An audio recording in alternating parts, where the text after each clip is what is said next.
Good morning. Good morning, good morning, good morning. I've been reading this book. It's called Braiding Sweetgrass, and it's been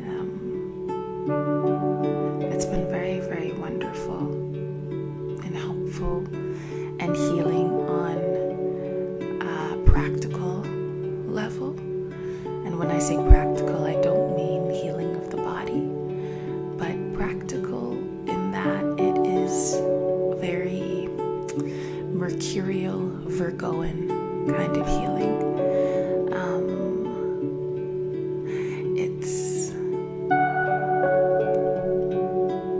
It's like the healing of the hands, or healing with hands, healing with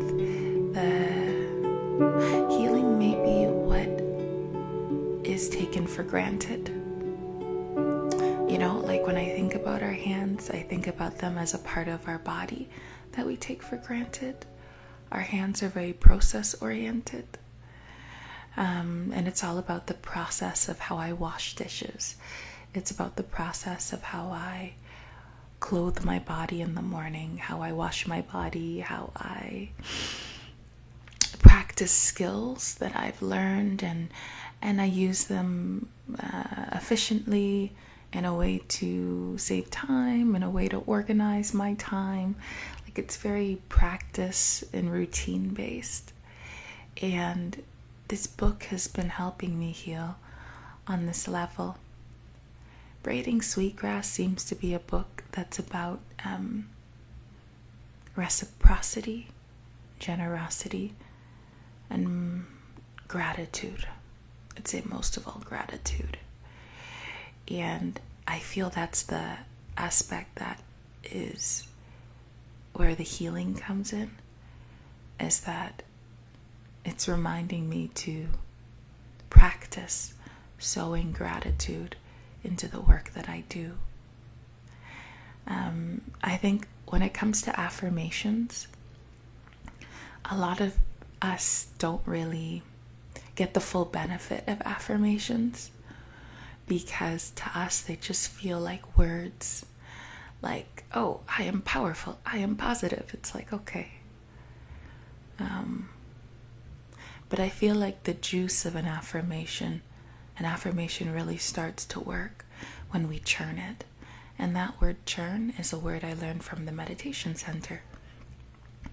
And to churn something is to pour over it, to sink into it, to really think about it.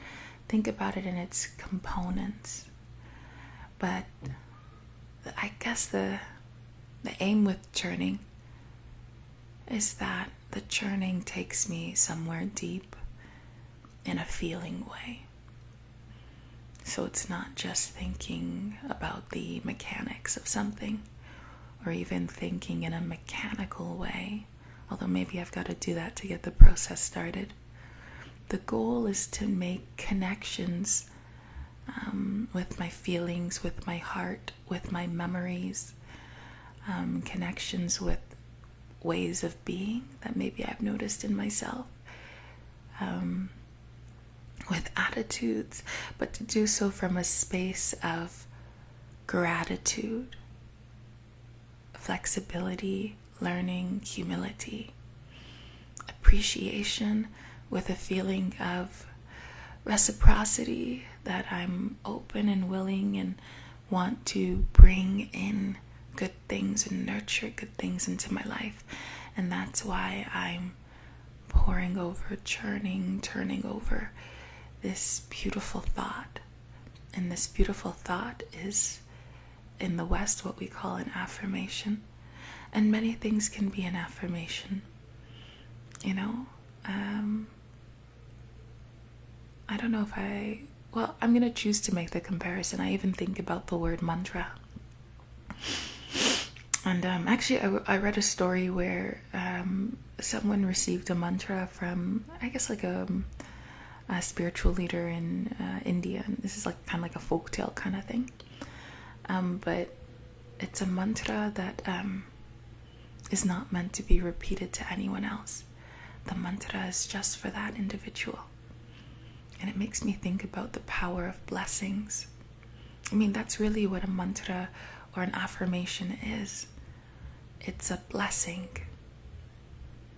On the surface, it may seem like one thing, very mercurial, Gemini in that way. But then when you kind of flip it over, it's something else. Because it lives in this liminal space where it has multiple meanings depending on which way I journey with this thought.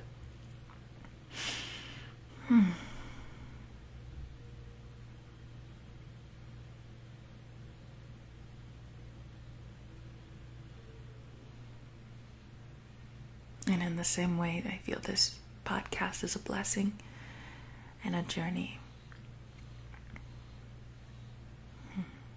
So I've got to be open and flexible with myself, and I've got to take care of it. I've got to take care of this work, and do this work with gratitude and flexibility.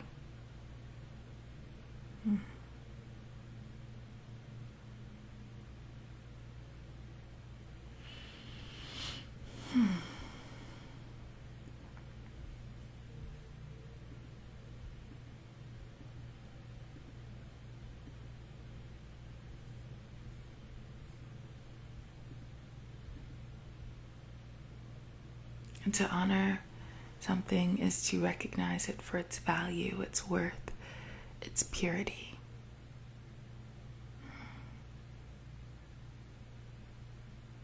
And to honor something is to work with it by working in gratitude. So, doing the effort, producing the work, and sowing into that work a feeling of gratitude, seeing with gratitude, recognizing that it is given, it's an opportunity, the work that I get to do. And maybe this helps me recognize my purpose. Makes me think about in astrology houses 2, 6, and 10, and how those 3 houses are linked. I think they're all succedent houses. And from what I'm learning from Adam Ellen Boss's astrology course, a succedent house is a house that will move into the space of the angular house, like it's getting ready to do that.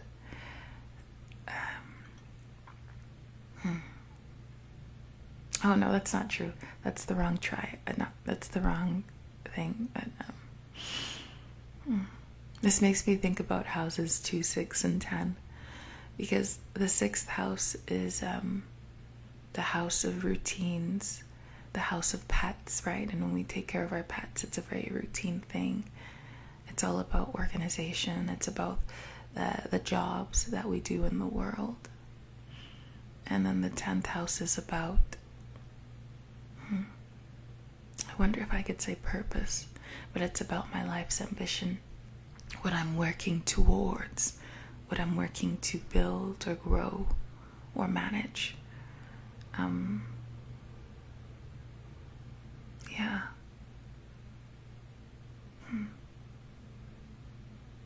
Yeah. And I feel like with gratitude being sown into whatever it is that I'm working towards, gratitude must show the way to purpose, to toil in my work with happiness, with appreciation, even if I don't know logically maybe where I'm going. In my heart, I know that what I'm doing is good, and I can be happy.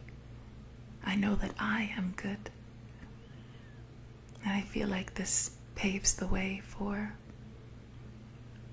fortune to come through life's purpose, life's mission, as it naturally unfolds before one with that type of vision and attitude.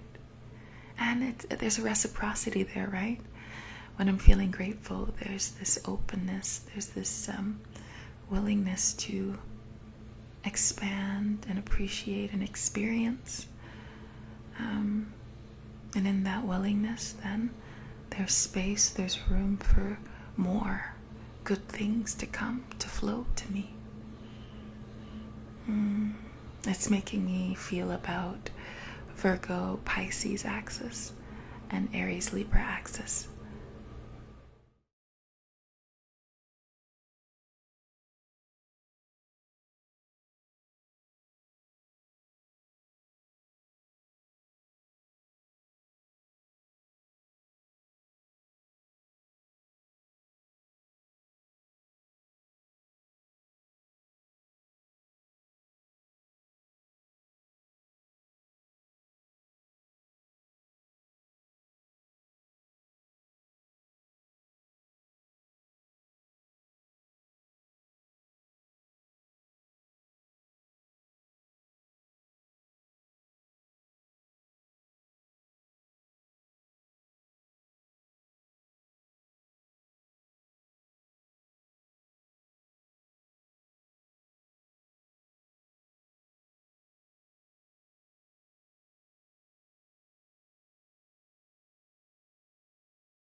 That which is special of value is of my truest self.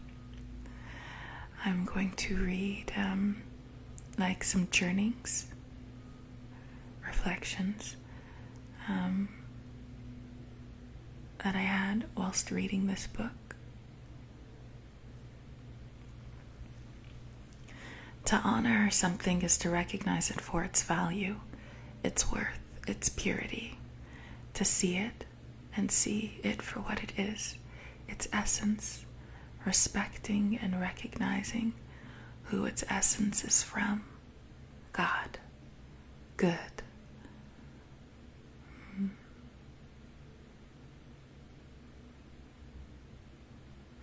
Its essence is from sweetness. Sweet grass's value is not of commodity, it is of fertility, abundance, harmony.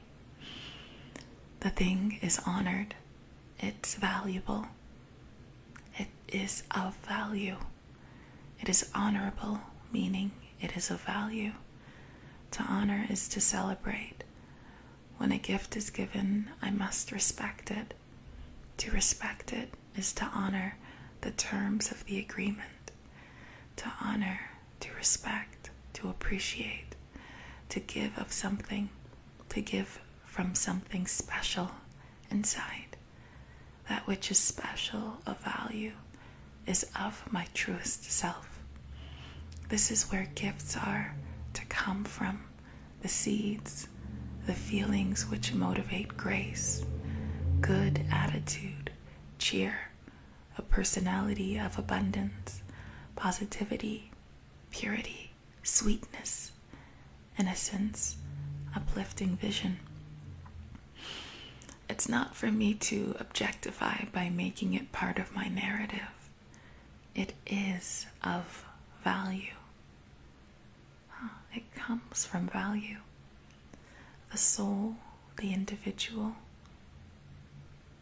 what they refer to as the key, is of value. Key is a term that's used in braiding sweetgrass. Instead of saying thing, they say key as a way to recognize that this thing isn't an object, it's of value. I am reading Braiding Sweetgrass, and this book is teaching me about the value of every natural one and key, which the author says is poorly translated into English as thing, that exists in this world. I'm learning that we, the plants, the trees, the birds, the people, the fish, are all honored when we see with the gift economy vision. Everyone is valuable, is of importance, is of value. You know, this morning, I went to sleep reading the book a bit, and I woke up this morning reading the book. And I had this beautiful dream afterwards that was all about my seeing with this sort of vision of value. And I had a lot of gratitude in my heart. So yeah, I feel it's good to nurture my mind when it's in that liminal space of sleep, whether it's just before or just after. When I'm resting, beautiful things, they go in, they seep inside, they're absorbed. And there's that reciprocity aspect again. Because now I'm churning it out, I'm sharing it, I'm giving. That's my aim, my goal. This morning, after all of that, when I got up to go to the washroom, I always tell my older sister that I love her eyes, because I do, they're very beautiful. And this morning I could see that I have the same eyes that she does. I have my sister's eyes. And that made me feel very happy inside. Yeah. It's like this gratitude. It's, again, in the practice, the daily routines, work of my day. I'm seeing differently. It's sown with gratitude. So that's the aim. It was one beautiful moment, and I wish and hope to produce more of those sorts of moments.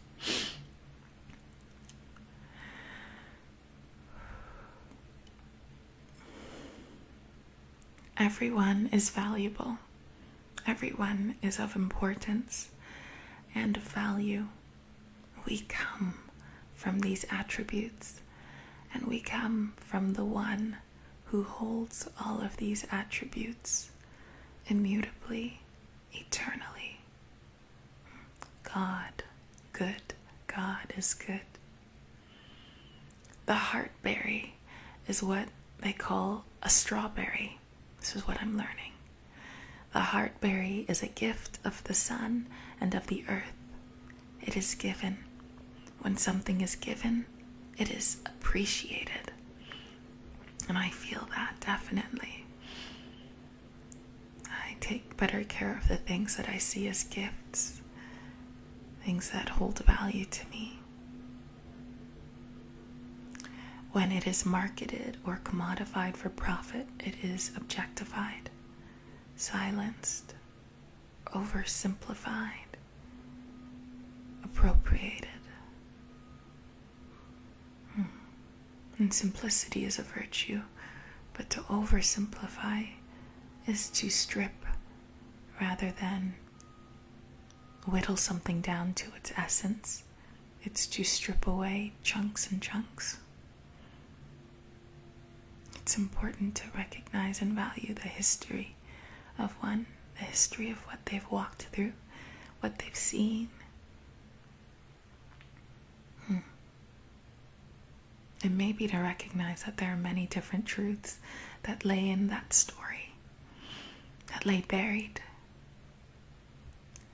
I value someone by recognizing their history, their past, where they've come from, what has formed them.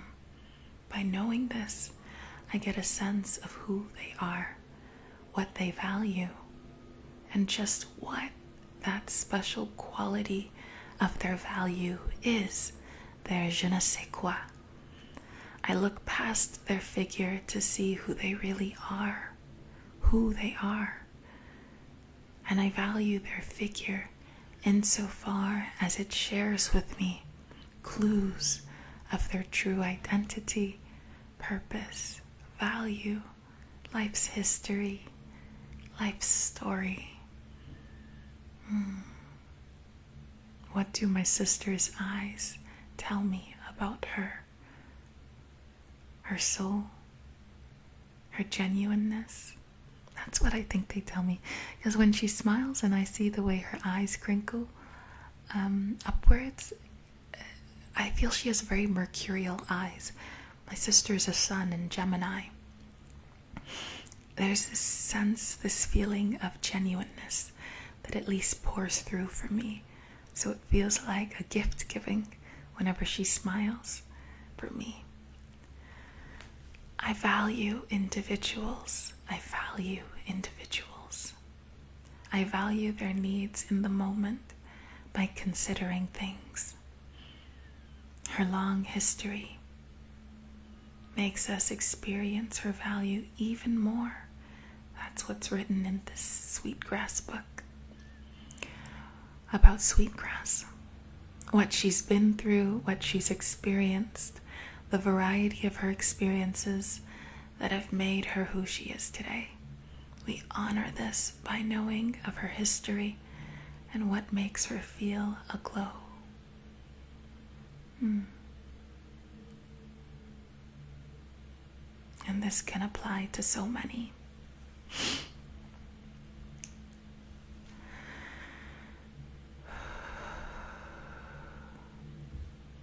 Giving and gift giving. It's a vision. It's a way of seeing. It's an awareness.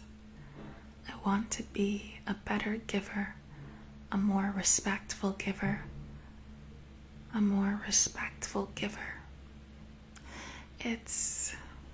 What is it about? It's about thank you. Thank you. There's so many hidden gift givers in my life, in our world. I think the more automated the world has become, the more hidden these gift givers, the more hidden from my own view these gift givers I've made them become.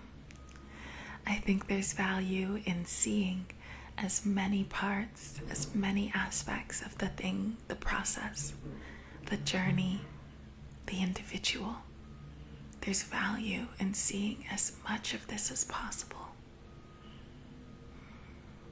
I think of people, I think of grass, I think of trees, the histories, their histories, their individual histories, their individual journey, their fight. It's like I am able to see more of the gift. There's more value in seeing as much of this as possible. There's value. The gift of being Libra and the process, the journey being Mars. So the gift is Libra, the gift being Libra, and the process, the journey being Mars. Aries, the machination, how it came to be, that's Mars. Once my meditation teacher, he was giving an example. So let's say that the kind of leader or ruler is, the king. Let's say the king or leader or ruler is giving a dictate. They're like, well, here's what we need. We need such and such an outcome. And then it's up to, let's say, the military leader to go out and make that thing happen. Mars is the one who's on the ground. Mars is the one who has the boots. Mars is the leader, but they're the leader for the sake of the purpose, the mission, for the sake of the edict that has been given from the sun, the king, the individual, the soul, the ruler, the authority, the identity, the purpose, the reason I live, the reason I move, the reason I do. And Mars is the one who applies that force or pressure, exerts that energy, that power to get the thing done, happening, moving. And so I guess it's important to recognize the efforts, the labor, the passion, the pursuit of the passion of. It's important to recognize that with Venus, I guess with appreciation, with love, with gratitude, the gratitude being sown into the effort, the work. The sixth place, the sixth house, is the house of our work. And that's where Mars finds its joy, because it's about work, passion, enduring, pushing through, effort making. Mars loves this. Mars finds its joy in the sixth house. And when we can sow our efforts with gratitude and energy that I see as, maybe it relates with the 12th house. I don't remember who said this, but there was an astrologer who I listened to who spoke of, maybe Lynn Coiner. She speaks of the 12th houses of space where hidden gifts are there. And I feel about gratitude. So sowing gratitude into the efforts across this axis, the 6th and the 12th.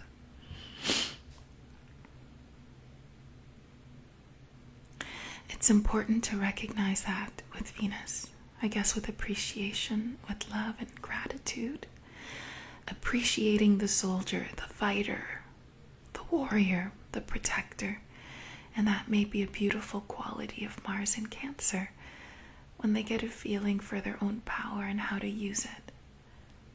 I imagine that Mars in Cancer has this special ability to ground and support and love and appreciate and maybe emotionally protect this fighter, whether it be an individual.